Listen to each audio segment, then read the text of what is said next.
Vous le savez ou vous ne le savez pas, mais le diabète de type 1 chez l'enfant, c'est une maladie sérieuse qui peut avoir des complications parfois dramatiques. Je vous donne des exemples.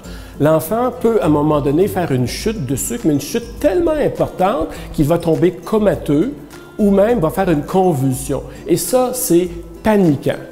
Parfois, il y a de nos patients qui ont des pompes à insuline et ces pompes-là, c'est miraculeux. Mais parfois, si la pompe a un défaut technique, ça peut occasionner ce qu'on appelle dans nos grands mots une acidose diabétique. Et ça, c'est une urgence. Il faut savoir en tant que parent comment réagir pour la voir et la corriger.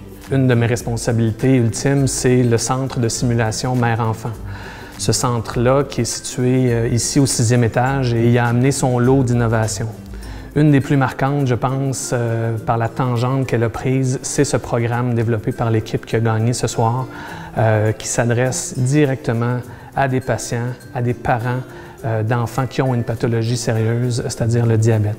On peut bien sûr produire des brochures ou encore organiser des conférences sur un sujet, mais selon moi, il n'y a rien de plus vrai que d'utiliser la simulation pour faire vivre à des parents et à des familles des situations critiques qu'ils pourraient rencontrer à la maison. Ce projet de simulation-là, à date, on est très satisfait. Les parents sont satisfaits. On a fait un sondage et la grande majorité des parents étaient hautement satisfaits. Les médecins sont satisfaits. On est satisfait. Pourquoi?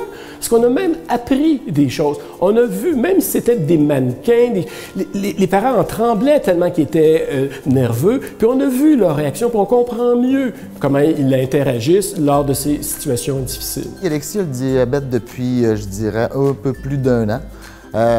Donc, c'est quelque chose, c'est des apprentissages, beaucoup d'apprentissages. C'est quelque chose d'avoir l'insuline et de calculer la nourriture, oui. Mais je dirais que les simulations, ce que ça nous a donné beaucoup, c'est de se rendre compte que ça va au-delà de ça.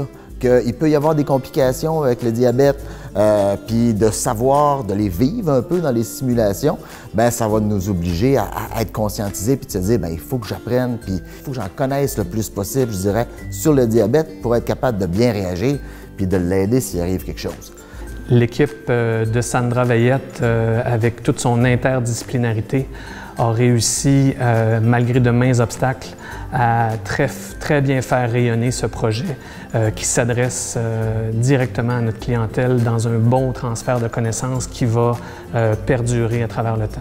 En passant, je voudrais dire bravo à toute l'équipe qui travaille sur ce projet de simulation-là. On a trouvé ça super enrichissant. Es-tu d'accord? Totalement. Donc, en gros, félicitations, puis bravo pour votre travail.